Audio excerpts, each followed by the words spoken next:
Сәлеметсіздер ме, құрметті оқушылар, сіздермен бірге биологияны жетік меңгерем онлайн курсы және оның авторы Шүкәрімоваға Қалымқожа. Бүгін сіздермен біз биологияның 8-ші сыныптағы саңырауқұлақтар тарауын қарастырамыз. Саңырауқұлақтар өсімдіктерге де, жануарларға да тән ұқсас белгілері бар жеке патшалық. Енді саңырауқұлақтардың өсімдіктерге тән белгілерін талдайық. Ең бірінші, саңырауқұлақтардан өсімдіктер сияқты жасуша қабырғасы бар екен. Екіншіден, олар қозғалмайды, яғни өсімдіктер сияқты бір орында бекініп өмір сүреді. Олардың үшінші өсімдіктерге ұқсас белгілері өсімдіктер сияқты өмір бойы өседі екен. Олар қоректі заттарды жануарлар сияқты жемейді, бүкіл денесіне сіңіреді. Және де вегетативті жолмен және споралы жолмен көбейеді. Бұл бізде саңырауқұлақтардың өсімдіктерге ұқсас белгілері екен. Енді саңырауқұлақтардың жануарларға ұқсас белгілерін талдайық. Олардың жасушасында хитин деген жануарлардың денелерде болатын зат бар екен. Және де олардың қоректік заты қорға жинайтын гликоген. Парапласттары жоқ. Ең басты жануарларға ұқсас белгісі, олар гетеротрофты жолмен қоректенеді. Яғни дайын органикалық заттарды пайдаланады екен. Онан қоса ақуыр тубакөлдері бар екен. Бұл саңырауқұлақтардың жануарларға ұқсас белгілері. Балалар, біз енді саңырауқұлақтарды төменгі сатыдағы және жоғарғы сатыдағы деп бөледі екенбіз.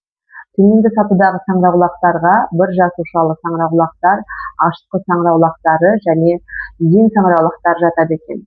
Олардың жемісті денесі болмайды. Ал енді жоғарғы сатыдағы саңырауқұлақтарға қалпақшалы саңырауқұлақтар жатады. Енді осының ішінде біз сіздермен бір жасушалы ашытқы саңырауқұлақтардың құрылысын талдайтын боламыз. Олар ашытқы саңырауқұлақтары өздеріңіз кәдімгі үйде аналарымыз қамыр илегенде пайдаланатын ашытқы. Енді бұл ашытқы саңырауқұлағын біз сахарозиттер деп атайды екен. Неге? Себебі ол қамырдың құрамындағы жаңағы көмір суларды ыдыратады екен. Көмір сулар ыдыраған кезде мына қамырдың ішінде көпіршіктер пайда болып, қамыр көлемі жағынан ұлғайып көтеріледі дейміз. Енді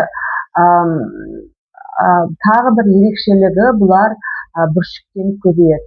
Яғни саңырауқұлақ жасушасы көбейеді, бөлінеді, бөлінген кезде ол бөлініп кетсе, сол бастапқы жасушамен байланыста болады. Сонымен қоса олар оттексіз ортада тіршілік ете алады, анаэробты тыныс алады екен. Яғни ашытқы саңырауқұлақтар төменгі сатыдағы саңырауқұлақтарға жатады, сахарозиттер дейміз. Олар нан ашытуда қолданылады екен. Балалар, енді тағы төменгі сатыдағы саңырауқұлақтардың бірі ол ен саңырауқұлақтары. Ен саңырауқұлақтары бұл қай жерде өмір сүреді? Көгерген нанда, бүлінген көкөністерде, қида, өлі денелерде, жапырақтардың арасында дамуы мүмкін екен. Бұлар қоректену типі сапрофитті, яғни өлі ағза қалдықтарын ыдыратады екен. Қандай маңызы бар? Бұлардың маңызы табиғаттағы өлген ағзалардың қалдықтарын шірітіп, қара шірікке айналдырады екен. Яғни бактериялар сияқты сапрофиттер редуценттер болып табылады. Енді кең таралған екі түрі бар екен. Біріншісі ағзен немесе мукор, екіншісі пенициллин деген ен саңырауқұлағы. Ағзен, егер мысалға алатын болсақ, біз нанды бір полиэтилен пакетке сап қойсақ, біраздан кейін ішінде үлпілдек ақ масса пайда болады. Бұл ағзен. Немесе біраздан кейін ол көгереді. Бұл да ағзен екен. Яғни бұл ен саңырауқұлағы бір жасушалы, бірақ алып жасушадан тұрады екен. Көп ядролы.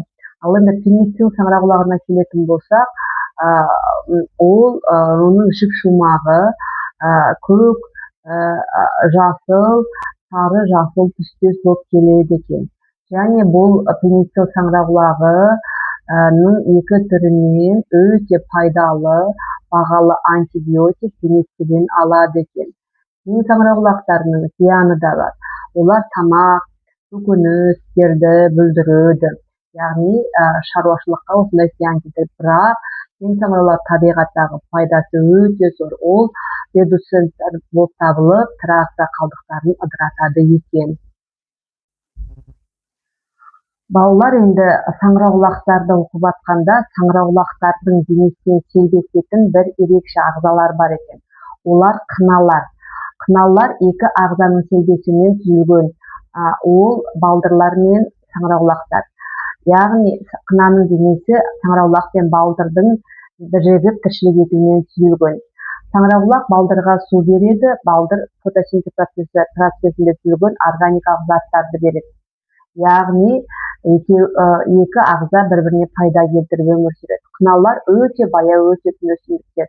Олар бір жылда 1-8 миллиметр ғана өседі екен. Қыналарды зерттейтін ғылым рефентология деп аталады. Қыналардың енді тағы бір ерекшелігі, олар құнарсыз топырақта, құнарсыз жерде өсе береді. Сондықтан оны тірі ағза пионерлері деп атайды. Мысалы үшін, лава атқыласа, соның орнына бірінші қыналар келіп түседі, қатқаннан кейін лава. Бұл жерде қарашірік пайда болуына мүмкіндік береді. Таста, бұтақтардың, ағаштың қабығында да өсе береді екен. Сонымен қоса қыналарды біз таза ауа индикаторы деп атаймыз. Неге? Себебі қыналар бұл ауасы лас ортада өспейді. Сондықтан оны таза ауа индикаторы. Ерекшелігі пионерлер ағза және таза ауа индикаторы. Сонымен қоса қыналардың шаруашылық маңызы да өте зор. Олардан глюкоза, спирт, лакмус, бояу, С витамині сияқты заттарды алады екен. Қыналар күй талғамайтын өсімдіктер төменгі сатыдағы.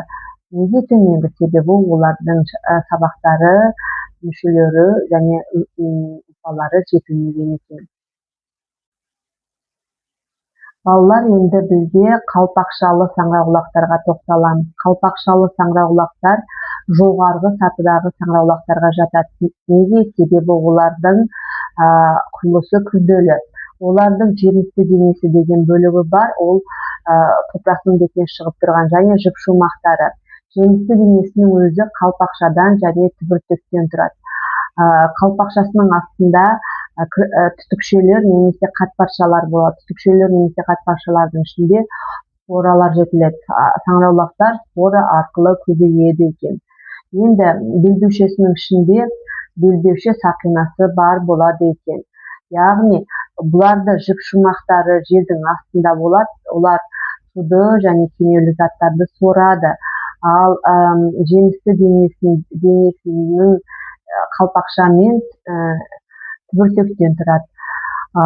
Енді қалпақшалы саңырауқұлақтардың өте құрамын зерттегенде нәруыз өте көп екен. Сондықтан оны кей кезде өсімдік нәруызы деп атайды. Бірақ негізі саңырауқұлақтар өсімдік емес. Оларды жеуге жарамды және жеуге жарамсыз түрлері бар. Жеуге жарамды түрлеріне келетін болсақ, олар қайыңқұлақ, терекқұлақ, түлкіжем, қозықұйрық деген түрлері, ақ саңырауқұлақ. Енді жеуге жарамсыз түрлеріне келсек, шыбын-жұт, жалқан түбіртек, көңілкеш деген түрлері жеуге жарамсыз екен. Яғни саңырауқұлақтарды мысалға алатын болсақ, табиғатта терген кезде оның нақты білу керек, жеуге жарамды ма, жарамсыз ба екен.